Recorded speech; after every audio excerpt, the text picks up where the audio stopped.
Hi, and welcome to Reed's Audio Reading. I'm Reed, and I hope you enjoy my channel. Today I'll be reading the adventure The Sword of Justice, written by John Matson. This adventure was published in Dragon Magazine, issue 92, December 1984. The Sword of Justice is an adventure module for use with the Dungeons and Dragons game. Although it specifies the name of certain towns, areas, and people, the DM can easily modify these to suit a particular campaign.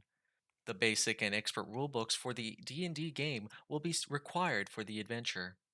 This adventure has ideally been designed for a balanced party of 4 to 6 characters, each of first or second level. The fewer the characters available, the higher their levels should be. Although these characters need not be any particular classes, it is suggested that the party be lawful in alignment, for reasons which will become obvious in the adventure background. Having at least one dwarf or elf in the group could also prove very helpful. The Dungeon Master is advised to read the entire module thoroughly before attempting to run the adventure, as the events have been laid out in the approximate order that they would naturally occur. It is essential that the referee have a good grasp of the storyline so that the adventure will flow smoothly and logically. Introduction for the players.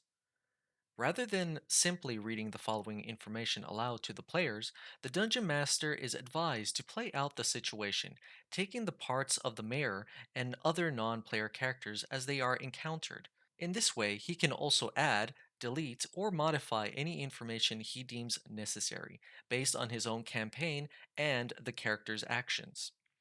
Our brave adventurers have been seeking employment and missions worthy of their growing reputations for some time now. Their travels have brought them little for several weeks. Finally, upon entering the thriving village of Farstead, they see a curious poster plastered over several of the walls of the local shops and inns. Bounty Hunters Wanted. To bring back fugitive elf alive. See now Clayton Miles at the Judge's Inn. Assassins, rogues, and mercenary cutthroats need not apply. The Judge's Inn is owned and operated by the mayor and judge of Farstead, Clayton Miles. He is a large, burly, middle aged man, bald except for tufts of gray hair over his ears. His heavy drawl reveals his peasant upbringing, but he has a keen mind in matters related to justice, and his wisdom in such matters is well known throughout the area. Judge Clayton is a fourth level fighter. He carries a dagger out of habit and rarely uses any other weapon. He is lawful, as are most of the inhabitants of Farstead. Once the characters explain why they are here and Clayton is satisfied with their credentials, he will tell them the following story. 3 weeks ago, the village magician Errol Flan was found dead in his home, obviously a victim of foul play. The only suspect was Falric Moondance, a reclusive, eccentric elf who lived at the edge of town and who had a running rivalry with Errol. Falric was quickly arrested and brought to trial to determine his innocence or guilt. Mere hours into the trial, it became apparent that no decision could be quickly reached based on the meager evidence against the elf. While Falric might have committed the crime, he was a fair swordsman and Errol was slain by a sword or similar weapon. This possibility clashed with Falric's known personality and tendencies. Judge Miles wanted to find out the truth of the matter. He decided that the situation warranted the use of the village's most prized treasure, Anakon, the legendary Sword of Justice, a magical weapon said to be able to determine the truth of any man's words. If a lie was told in the sword's presence, it would shine with a blue glow. The judge had instituted the use of Ankon some years ago. Before then, the weapon had been kept locked in the village treasury. Magical weaponry was scarce in this area. Ankon ensured that justice prevailed, and often just the knowledge that it would be used was enough to bring out the criminal's immediate confession. Judge Miles thought that Falric would be pleased with this decision. He believed in the elf's innocence and thought that the sword would prove it. Surprisingly, this decision had quite the opposite effect. Falric became nervous and panicky at the idea, and many people assumed that his reaction proved his guilt. Clayton Miles refused to jump to conclusions, however, and insisted that the test be performed in his courtroom the next day as decreed. His decision it did not sit well with many of the villagers. Though they did not care much for Errol Flynn personally, they respected him for his power and for the protection of his presence gave the village. The atmosphere in the village grew increasingly tense and angry throughout the rest of the day and the night that followed. The court was called into session the next day. Falric seemed to be composed and took his seat without resistance or outward nervousness. Spectators began muttering among themselves that perhaps the elf was innocent after all, and everyone seemed to relax a bit now that the threat of Falric become violent was not in evidence. The judge appeared from within his private rooms, holding the sword in its scabbard before him. After a short ceremony, he handed the sword over to the bailiff, who began to move closer to Falric. Suddenly, the elf jumped from his seat with the look of a cornered animal, spoke the words of an arcane spell, and vanished into thin air.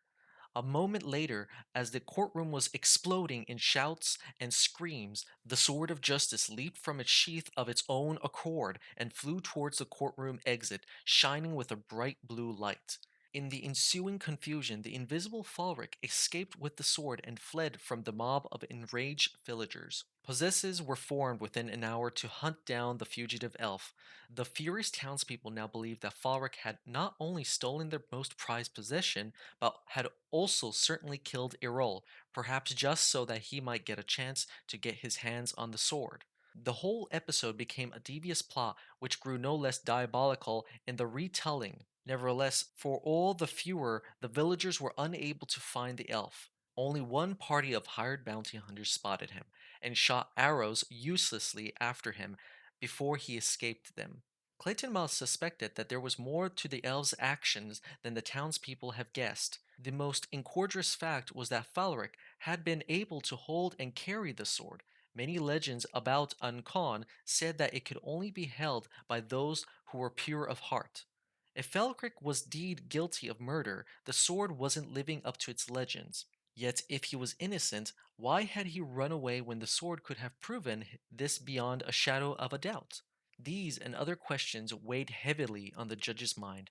He began questioning villagers and collect evidence to solve the case on his own. Such procedures had gone out of fashion with the advent of Ankon's use.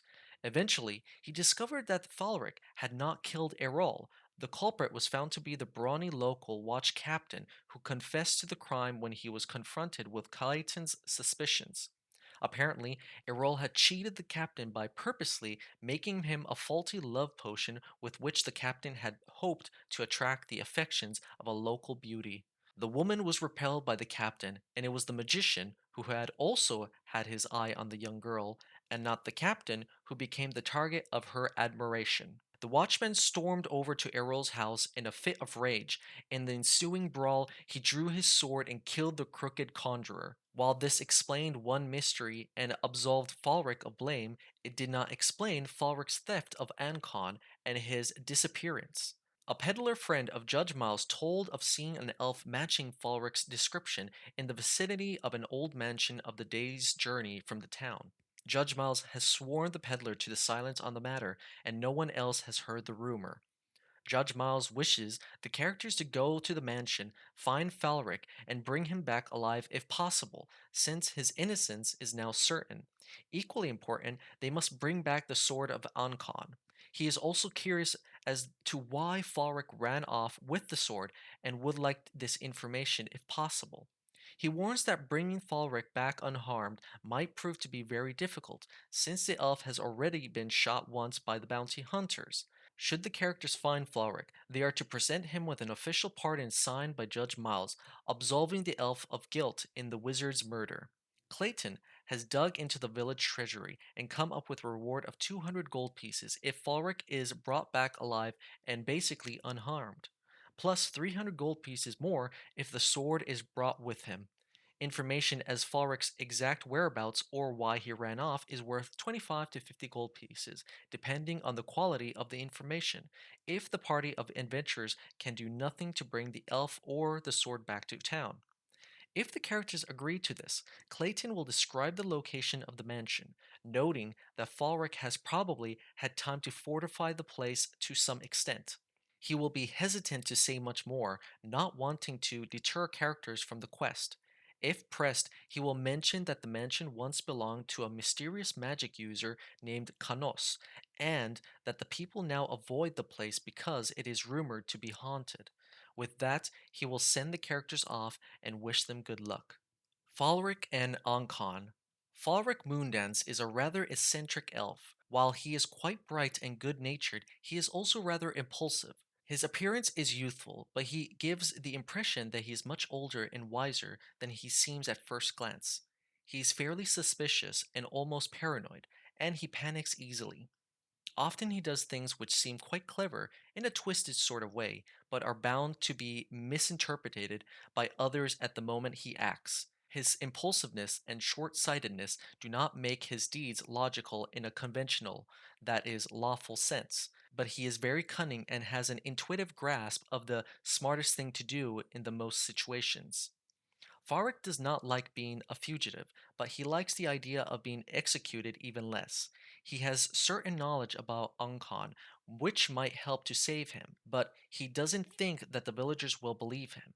He is stubborn as well as cautious and suspicious, so it will prove quite difficult to get him to believe that his pardon is not some sort of trap. Basically, a peaceable sort, Falric will avoid combat as much as possible. He will not attempt to physically harm anyone who is not attacking him, preferring to harass, confuse, and frustrate them into leaving him alone. The DM should carefully consider what spells he and the sword have available when deciding on Falric's tactics inside the mansion.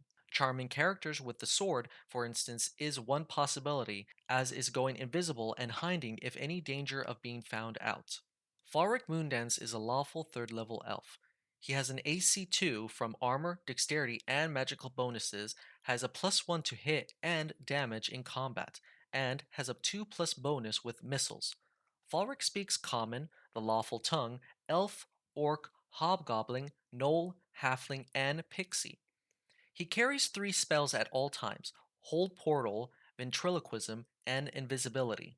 His current positions include Ancon, a bow +1, a chainmail suit, a ring of protection +1, a quiver with 20 arrows, four of them with silver arrowheads, a pack with his rations, water, spellbook, and tinderbox, and his prize, a wand of illusion with 12 charges. Ancon is a longsword +2 with charm person ability. It has an intelligence of 8 and an ego of 6, total willpower 14, and possesses two primary powers. It will detect lies spoken within 10 feet of the person holding it, and, unknown to the villagers, it will detect elves within a 10 feet radius. Unfortunately, both abilities cause the sword blade to glow with the same blue color as brightly as a light spell, and therein lies the problem. Falric, knowing from tales told among the elves in this region about the latter ability of the weapon, realized that the sword would glow in his presence because he is an elf. He feared that the villagers, not knowing this, would probably assume that he was lying or the sword was indicating that he was the killer. The duration of the blue glow of the sword varies from a mere 3 seconds in the case of the detect lies powers to potentially infinite for as long as an elf remains in the detection range. The villagers are not aware of the latter fact since Ancon has never been used as a lie detector against elves. Ancon is lawful in alignment and so will damage non lawful wielders. Falric, in his intuitive way, hoped that his ability to carry the sword unharmed would prove his innocence or at least plant a seed of suspicion about his guilt. The elven legends about Ancon say it was forged by a dwarven weaponsmith and a human wizard ally about 3 centuries ago. At that time, the elves and dwarves of this region were fighting a war against each other over the damage the dwarven surface mines were doing to local forests and wildlife. The battles were settled long ago, though some slight hostility between the two races still exists. Any player character, elf or dwarf, who hails from this area of the campaign lands will have a 5% chance per point of intelligence of knowing about Ankon's elf detecting powers from old legends, and he may make the deduction that Falric did. After all, the sword can determine the truth of any man's words, including dwarves and the like, but the elf detecting powers makes it useless for telling if an elf is lying or not. The Mansion of Canos. 40 years ago, a powerful magic user known as Canos the Wizard built a large mansion several miles from Farstead. While he was friendly enough in his own way, he was a suspicious man with an odd sense of humor, and he planted several unusual tricks and traps his home for uninvited intruders like thieves and curio seekers. In time, the rich and unusual home became well known throughout the surrounding countryside, perhaps too well known, for it eventually attracted visitors for a most unfriendly sort. A band of brigands broke into the mansion one night, trying to make Canos part with some of his wealth. They met instead his wrath. No one knows exactly what happened in the ensuing battle, only a single bandit escaped, crying to his captors that Canos had used mighty magic that consumed himself as well as the brigands. Neither the wizard nor his uninvited guests were ever seen or heard from again, and no human dared enter the house for fear of its traps. Since that time, several malicious creatures have taken up residence in and around the abandoned structure and occasionally raid the scattered farms in the area for food and petty amounts of loot. The mansion is slowly falling into ruin from lack of upkeep.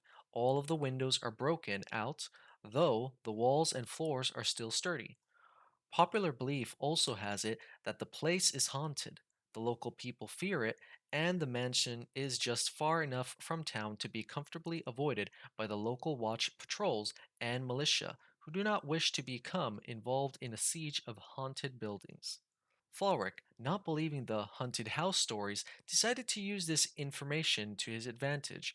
Using various devices, skills, and powers of his own, he slipped into the mansion and past its denizens to find his own little niche there. In the days after he arrived, he set up several traps and spy posts to protect himself.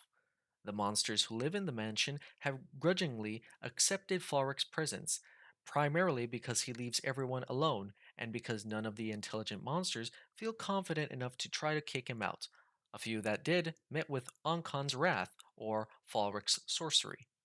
Falrick's wand of illusion has been particularly useful in scaring off monsters and would-be explorers, though the wand's charges have steadily decreased with no way to replace them. The elf feels relatively secure in his stronghold. The mansion is a brisk one-day march from Farstead, 20 miles, through terrain ranging from cultivated fields to light forest. The area within a half a mile radius around the mansion is covered with dense forest, and the vegetation has begun to encroach on the seldom used road and property. Small groups of goblins, kobolds, and minor monsters have been spotted by hunters several times in the area, particularly during the night hours. If characters explore the terrain around the mansion, they have a chance for encountering some of the local wildlife and residents of the area. Roll a d6 3 times per game day at mid morning, sundown, and midnight. A roll of 5 or 6 on the die indicates an encounter has occurred, and the specified encounter is referenced on the following chart by a d8 roll. Die roll encounter 1. 1 to 3 kobolds associated with Thulin's band in the mansion. 2. 1 to 2 wolves. 3. 1 to 2 wild boars. 4. Animal herd, deer. 5. 1 to 2 goblins, not associated with any other band. 6. Insect swarm. 7. 1 to 2 strikes. 8. 2 to 5 human hunters from Farstead. Fighters of levels 1 to 4, heavily armed, wearing leather armor and riding light horses. The kobolds and goblins will usually attack any parties they meet unless seriously outnumbered. Even then, they may attempt an ambush or try to pick off stragglers. The hunters will be relatively friendly but cautious, sharing some general information on the region with adventurers, but revealing little about themselves or any wealth they may carry. None of them will join any expedition into the mansion as they care little for adventuring. Hunting, they'll say, is safer. The mansion stands atop a small hill surrounded by trees growing wild from lack of care. Just to the east, a small river bordered by trees and deep banks flows swiftly by towards the south. The house itself has a barren look about it. It looms like a dark sentinel before the characters as they approach its ruined gate. Note that there should be no chance of the player characters discovering the secondary entrances, Area 26 and 30. Both are well hidden and difficult to reach. 1. Well. This ancient well is unexceptional, but a trick magical spell similar to AD&D game's Magic Mouth has been placed on it. When anyone comes within 10 feet of the well, a voice will be heard from inside it shouting, "Help me! Help! I'm drowning!" The voice will repeat this phrase every time someone comes near the well again. The well drops 30 feet down to an 8-foot deep pool of very cold water. Anyone dunked in it for more than a minute will lose 1 strength point and 1 to 3 dexterity points per turn for 1 to 3 normal turns.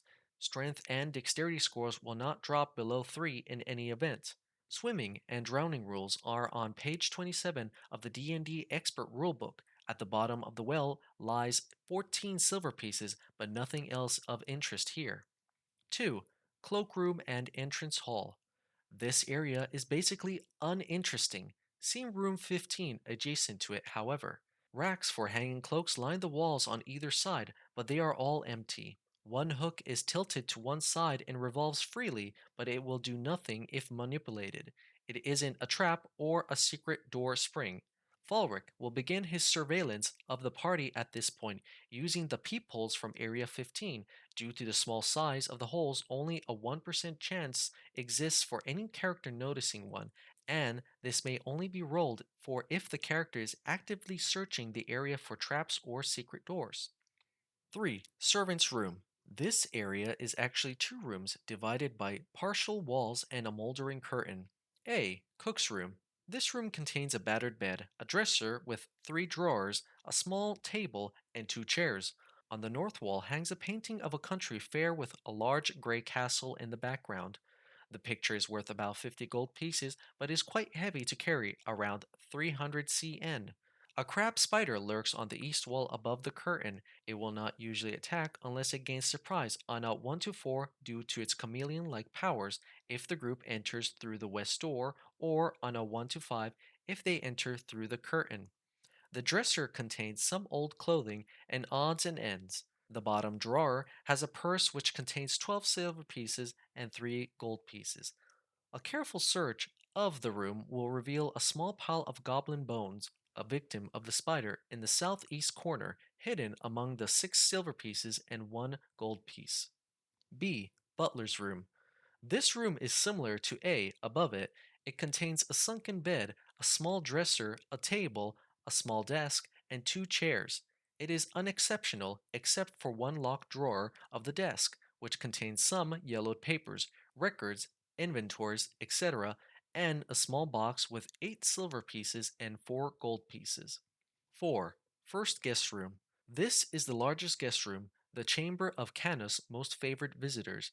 Not surprisingly, it has now lost much of its finery. The bed is sunken and slashed, and the remainder of the furniture, a small table, a 3-drawered dresser, a cabinet, and 2 chairs, is in little better shape. Searching the room will reveal nothing except smashed ornaments, dust, cobwebs, and similar rubbish. The drawers of the dresser have long ago been looted of anything they might have held. One turn after the room is entered, an eerie wailing sound will be heard emanating from the cabinet.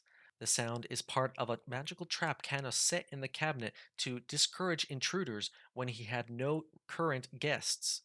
Should anyone open the cabinet before or after the wailing starts, a brilliant flash of light will burst from it.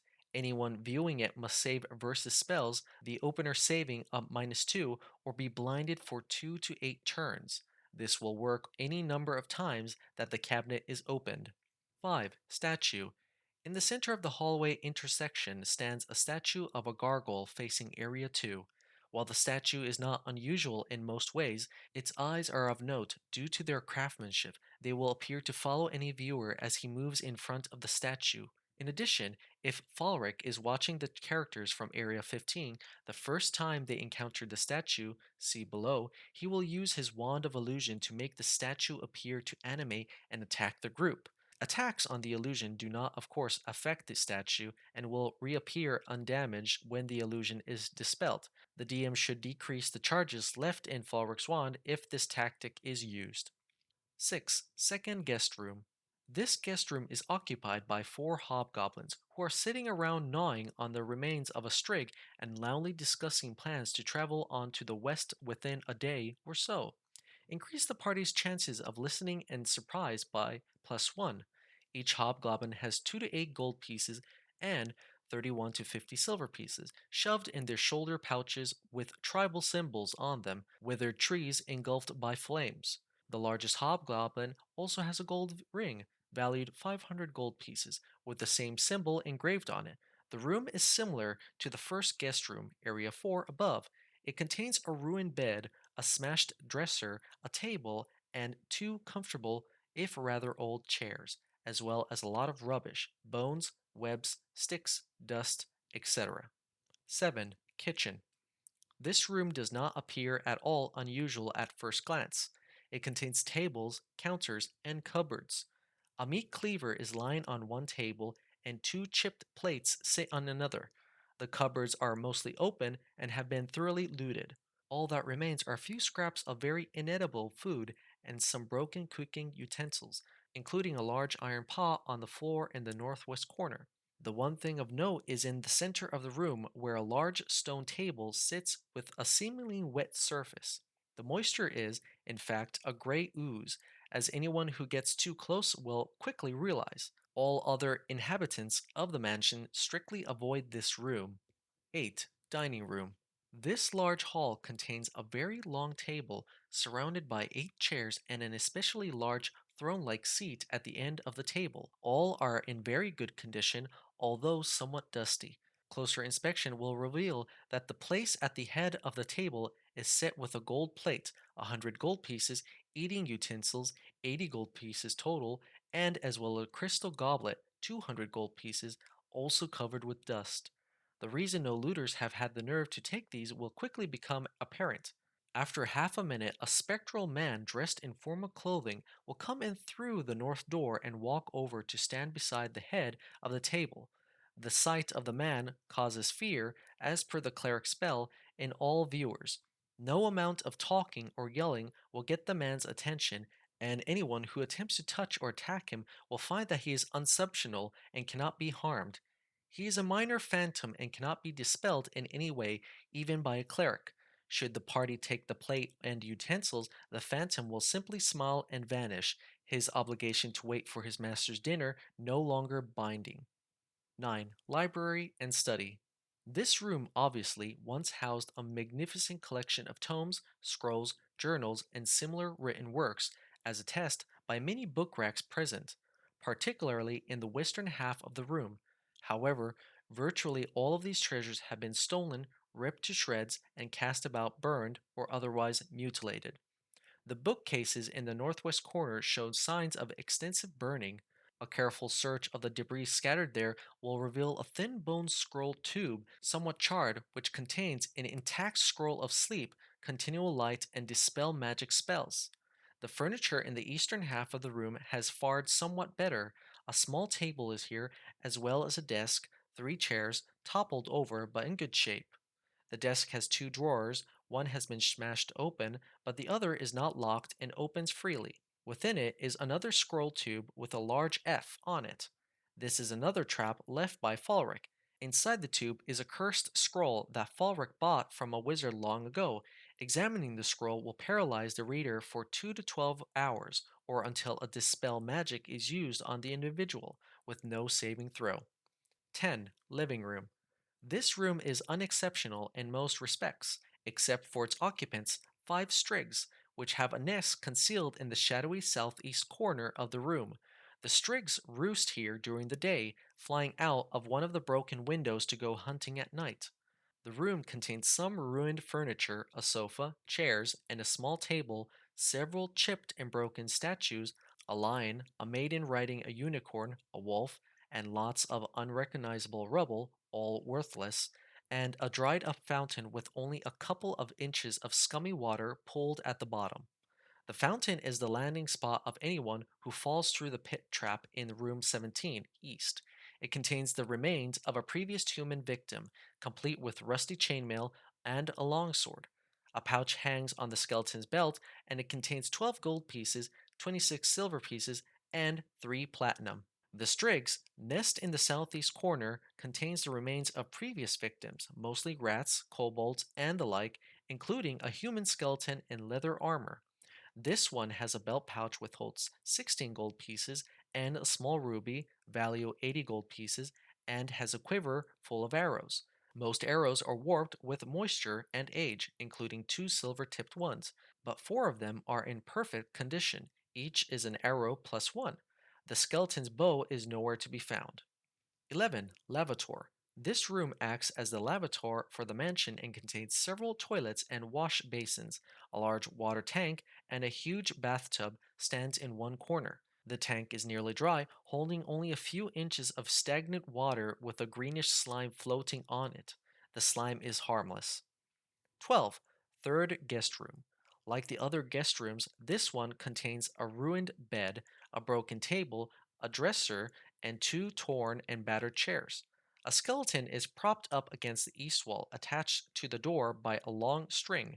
Opening the door will cause the skeleton to move forward and shake menacingly, although it is not, of course, truly animated, another trick of Falrick's. Unfortunately, the prank is a double edged one. Hiding in the room is a large pack of 13 giant rats. They will attack intruders who enter the room to examine the eastern skeleton, gaining a +2 to surprise if no precautions have been taken. The dresser, being unusually sturdy and heavy, is still intact and locked. It contains the former occupant's possessions, including a belt pouch with 12 silver pieces, 7 gold pieces, and a tiger eye gem worth about 40 gold pieces. 13. Trophy Room. This large room contains a number of souvenirs from Canos's days as an adventurer, all in good, if somewhat dusty, condition. The reason for this room's order lines will soon become apparent to would-be looters. A minute or so after the room is entered, a silver dagger enchanted long ago by Canos will detach itself from one wall and begin attacking intruders of its own volition. Any hit scored upon the dagger will cause it to drop to the ground and stay there for 2 full minutes. If the intruders are still present at the end of this time, or if they try to pick up the dagger at any time, the blade will rise and take up the attack again.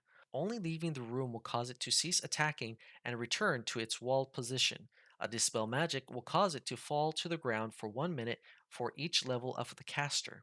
The souvenirs include a black dragon's head, a pair of gargoyle wings, a well crafted and non magical staff, a huge ogre's club, the skull of a cave bear, the skeletons of a kobold, a goblin, an orc, a hobgoblin, and a gnoll lined side by side, a small black box on a pedestal, and the battle axe, chainmail, and the shield +1 of a powerful evil fighter whom Canos defeated.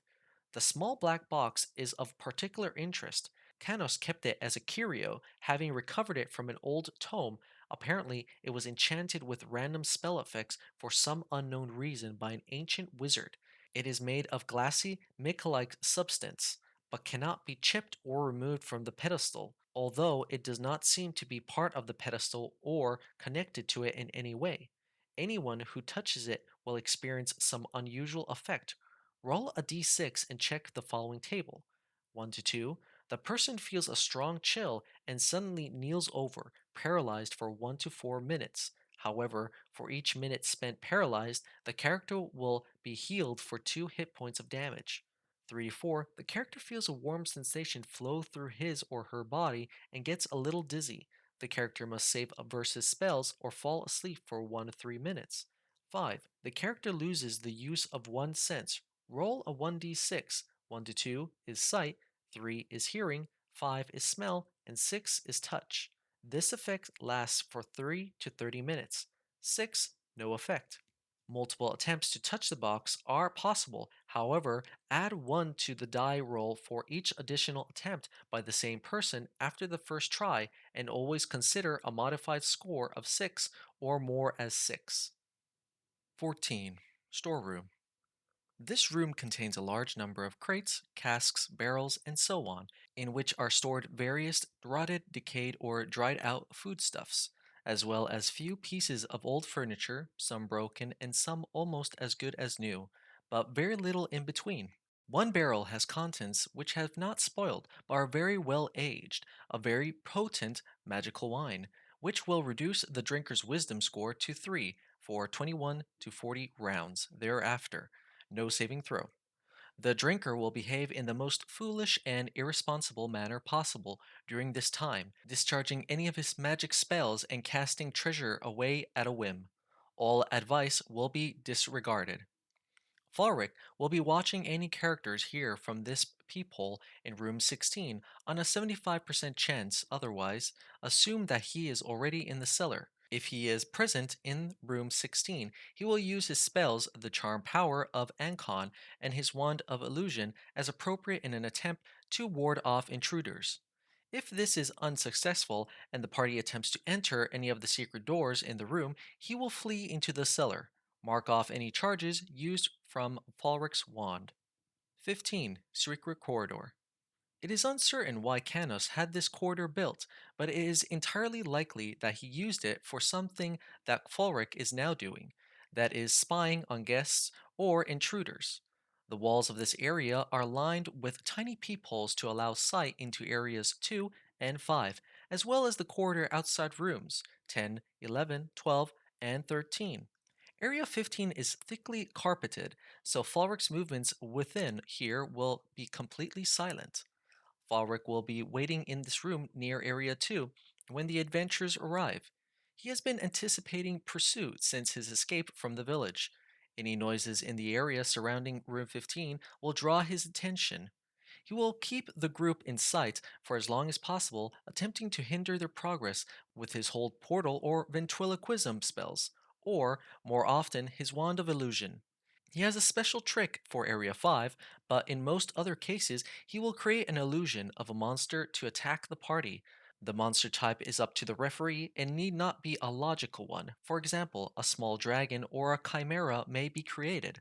Of course, illusions of very large or unlikely creatures may allow the victim a bonus of +1 to +3 when saving against them.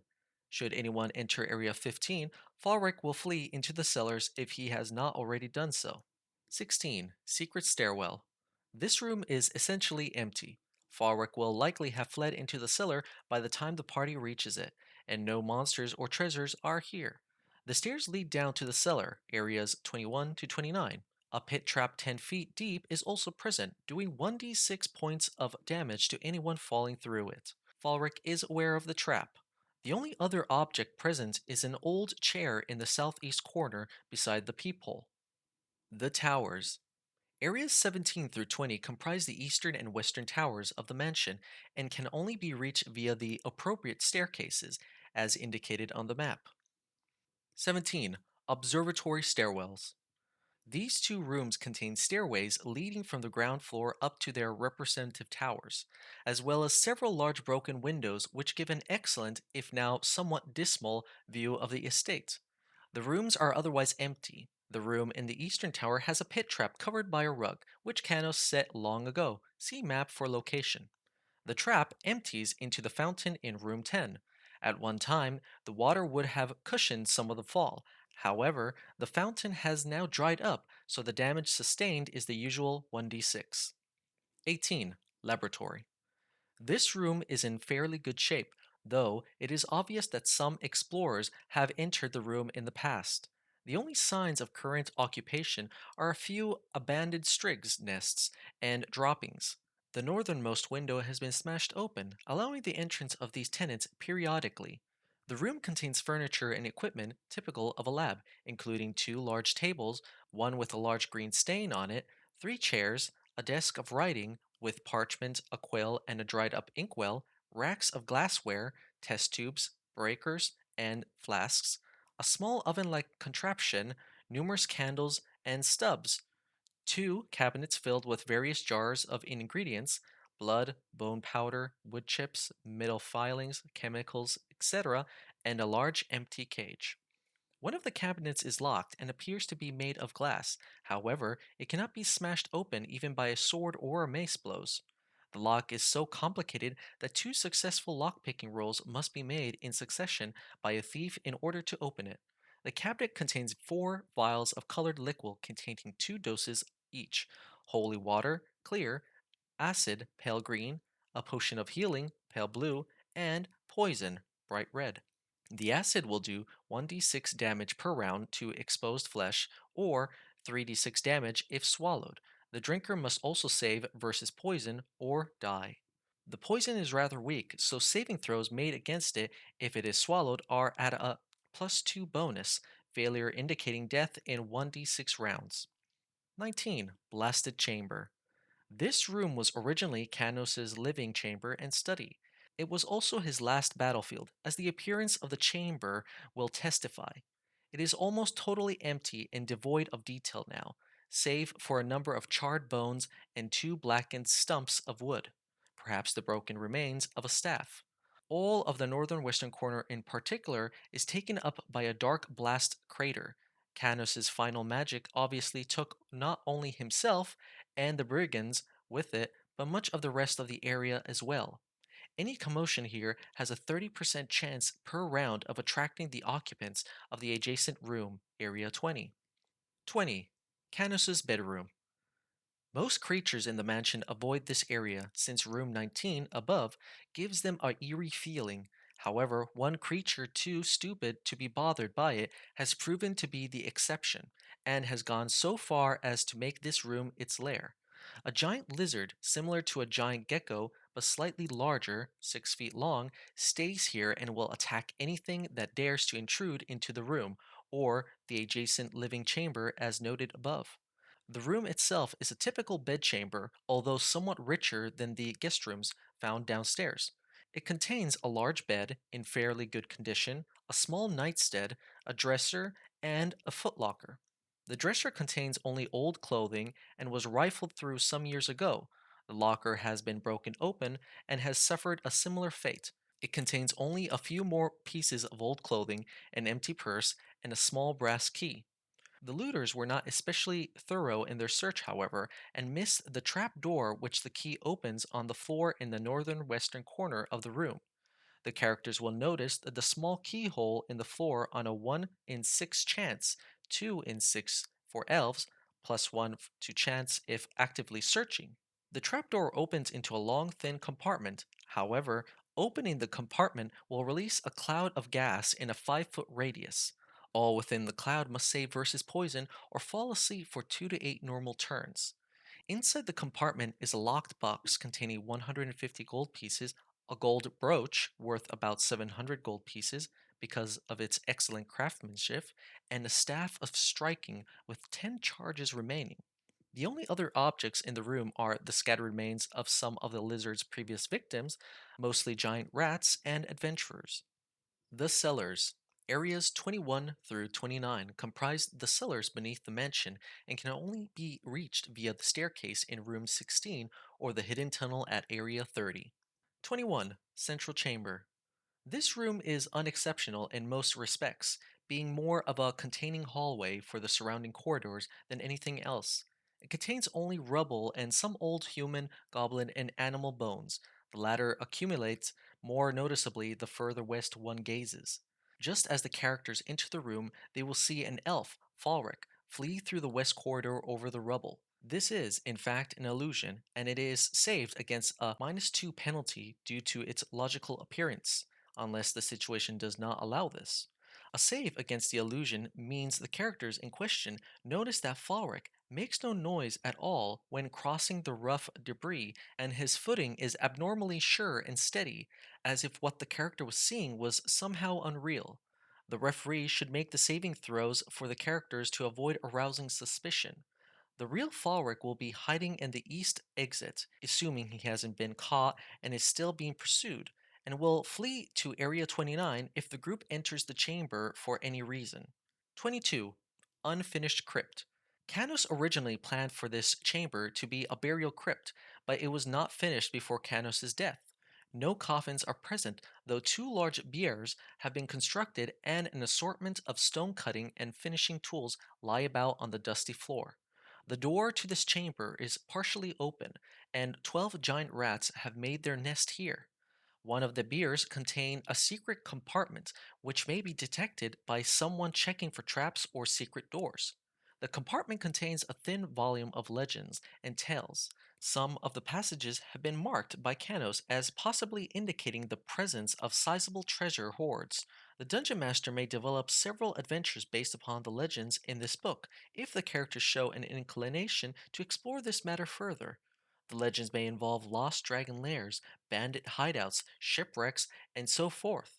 Some adventures developing from this may have to wait until the player characters are of higher level, but this gives the group something to look forward to. 23. Food Storage Room. This room once contained Canos's more extravagant stores, valuable wines, rich meats and delicacies, rare intoxicants, aged spices, and other delectable items. Very little now remains, most have been spoiled or looted long ago by men and monsters. This room's only furnishings are broken barrels and crates, many with enticing labels on them. Four giant rats are sniffing about here at the moment. Unless the character's reaction is particularly hostile, the rats will not attack unless provoked or cornered. Note: the 5% chance of catching a disease from a bite if the victim's save versus poison isn't made. 24. Tool Room. This room contains several pieces of equipment and a large number of tools, mostly of mining, excavation, and construction picks, shovels, hammers, etc. These are mostly intact and in good condition, but are covered with thick layer of dust. Any particular item that the adventurers might look for is a 80% chance likely to be present, if reasonable. Hammers are reasonable, but lances are not, and no magical items are present. 25. Lair of the Ogre. Prior to Floric's arrival, Vorlog the Ogre was the undisputed master of the lower chambers. Now the two have an uneasy truce, neither wishing to test the other's strength in mortal combat. Vorlog is not at all pleased with the arrangement, and he will be unfavorably disposed towards the other intruding upworlders, i.e., a -2 on reaction checks. Should he be questioned somehow, he knows that the stinking elf lives to the east. He has also gained some knowledge of the mansion's contents and environment, since he has lived here for many years, but might not offer such information willingly. The room has furnishing befitting its occupant: a crude pallet bed of straw, an old footlocker, some scraps of unidentifiable ogre food, and a lot of rubbish and old bones. The footlocker is locked and has a poison needle trap on it. A 50% chance exists of hitting it if a small catch isn't released when the lock is opened. Save versus poison or die in one round. It contains 800 silver pieces, 200 gold pieces, and two pieces of jewelry: a silver ring, 350 gold pieces, and a platinum bracelet, 800 gold pieces, wrapped in a dirty cloak of elven kind. Vorlog prefers to enter and leave his chamber using the tunnel to Area 26. He is aware of the exit at Area 30, and he has debated about trying to set a trap for Falric there, but hasn't gotten around to it yet. He will only divulge this information if charmed. A pit trap that Volrog easily avoids sits in the entryway to the room, and the characters have the normal chances to detect it as any other trap. The 10 feet deep pit, 1d6 damage, contains a few minor pieces of rusted armor, some small broken weapons, and a lot of dirt and debris. A pouch may be found under some of the dirt, which contains 35 gold pieces, a sapphire, 500 gold pieces, and a ring of protection, +1. 26. Ogre's Escape Tunnel. Kenneth had several escape tunnels from his mansion planned, but only two were fully excavated by hired miners prior to his death. This tunnel extends for 1,200 feet to the northwest of the mansion, exiting in a densely forested area. No chance exists of the adventuring party finding the tunnel exit without first having gone through the tunnel itself. The tunnel is littered with trash and debris and is at most 10 feet wide and 12 feet high. A small chamber at the end of the tunnel forms at the lair of a small group of bandits who work for Vorlog, a large goblin and 5 kobolds. Thulin the goblin is large and exceptionally cunning. Under his direction, the little group of raiders has prospered, looting and pillaging nearby homesteads and passerby. Borlaug lets the bandits stay here unmolested and backs them up on bigger raids, and they give him a few choice items of the booty. The bandits are 25% likely to be away on a raid if anyone checks the end of the tunnel. If present, 2 of the kobolds will always be on guard while the others rest. The small chamber contains some straw pallets, 2 chairs, a small table, and a locked chest containing the group's treasure of 176 silver pieces, 333 electrum pieces, and 1 gold piece. In addition, each kobold has 7 to 10 copper pieces and Thulin has 5 silver pieces and 1 gold piece. Thulin will use some of his loot to bargain for his life if it comes to that, but he will always try to save some and gain the upper hand. 27. Storage room. Kanos deposited much of his unwanted furniture and his less spectacular of his accumulated souvenirs in this room. Because the door is particularly thick and is locked in 3 places, this area has withstood even the ogre's heavy tamperings. The DM may draw up a long list of large items that fill this room, making some of them mundane, an overstuffed sofa that needs mending, and some bizarre, a lamp made of a stuffed constrictor snake, and some both magical and bizarre, a wyvern skull that quotes elven poetry, or a cursed sword that causes the user to see illusions consistently after a certain period of time. Keep in mind that Canos, as noted above, had an odd sense of humor and liked collecting strange and unusual artifacts. 28. The Cage Room. This room is Falric's last line of defense before fleeing to his lair. It is basically empty, containing only a bit of rubble and a chain connected to the north wall with a loop on it, rather than a leash. It is possible that Canos may have used it to keep various animals as guards, pets, or specimens. When characters enter the room, they will see Falric standing on the eastern side with Ancon in hand, ready to defend himself. This is another of Falric's illusions. The elf is peeking through a peephole from Area 29 into Area 28. The DA may roll the character's saving throw versus the illusion to avoid arousing suspicion. Unbeknownst to the player characters, a huge cage hangs over the area to the east, as indicated on the map, which Falric will drop on them if the characters advance towards the illusion or into the correct area. The cage will allow a 3 feet wide space around it when it falls, so anyone not caught in it may move around it towards Area 29. A character near the edges of the cage when it falls is allowed a saving throw versus wands to avoid being struck by the cage. Failure to save indicates the character takes 2 to 12 points of damage. Each character who must save also has a 50% chance of ending up trapped inside the cage itself.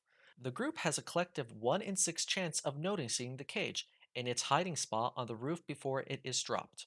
If the group is caught, Falric will then walk out of the hiding place in Area 26, apologize to the characters, "I'm truly sorry, but I will not face the executioner just to save a motley group of bounty hunters," and then go back to his room in the north and prepare to leave the mansion for good.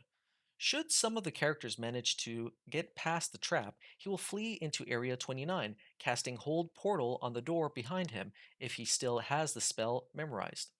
Should the characters be trapped, they will begin to starve one day after their rations run out, losing 1 hit point per day until dead, unless the DM brings in someone or something to rescue them. Falric will have fled the area by then, and the mission will be a write off. The characters may attempt to lift the cage or bend its bars enough to get out. The chance of success rolled on a 1d6 is equal to the combined strength scores of all characters making the attempt divided by 18. Round fractions off to the lowest whole number, i.e., a combined strength total of 65 would allow a 3 in 6 chance of success. 29. Falric's Haven. This room has been Falric's home for the past few weeks and contains a rough straw bed, a small table, a chair, and a small sack with clothing, rations, and water. A purse may be found under the bed with 3 platinum pieces and 5 gold pieces. When the group enters the room, Falric will have heard them coming and will have cast invisibility, if available, on himself. He will then flee out the eastern door. The door leads to a tunnel which travels south and a little east to Area 30. If the group has some means to catch him quickly, they may do so here, but Falric will not listen to reason or promises of freedom. Otherwise, the party will have to follow him to Area 30. 30. The Hidden Tunnel. The tunnel from Ruin 29 eventually comes up and out of a huge hollowed out boulder surrounded by dense forestation, as noted on the map. The rock rests 10 feet over the river below. The exit is covered by a permanent illusion placed there by Canos. If not being chased, Falric will be careful to remove his chainmail suit and all heavy items and lower them into the riverbank from the rock with his rope before he himself dives into the water. He will then automatically be able to escape the mansion, a process which should take only 20 minutes. If hard pressed and desperate, Falric will overlook the fact that he is wearing chainmail when he jumps into the river. Because of his armor and his general panic, he will quickly begin to flail about in the water, trying to stay afloat while he is carried downstream to the south.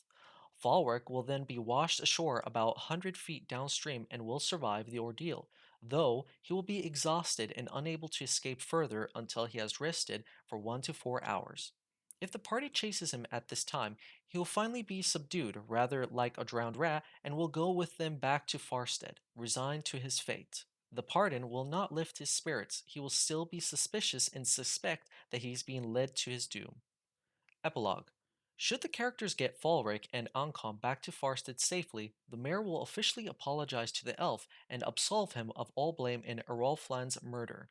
Falric will finally accept the truth of his pardon and he will haughtily explain his reasons for taking Ancon, demonstrating the sword's elf detection and lie detection powers to everyone's satisfaction.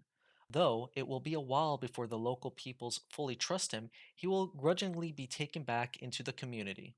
Finally, of course, the player characters will receive their rewards. A bonus of 500 gold pieces will be given to the party if they manage to slay the ogre and his bandits at the mansion and offer proof of this. The reward will be devalued accordingly if some bandits or the ogre still live.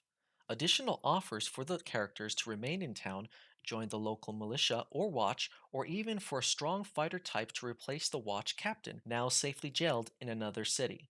Other rewards or offers may be made as the Dungeon Master desires. All characters should get normal experience for this adventure, plus experience for the reward money, if applicable. In addition, each surviving player character should receive the following bonuses: entering the cellar area, plus 50 XP, returning Falric alive, plus 150 XP, and returning Ancon to the villagers, plus 100 XP. Thank you for listening to this audio reading of The Sword of Justice, published in Dragon Magazine issue 92. I hope you enjoyed and have a great day. Best regards, Reed.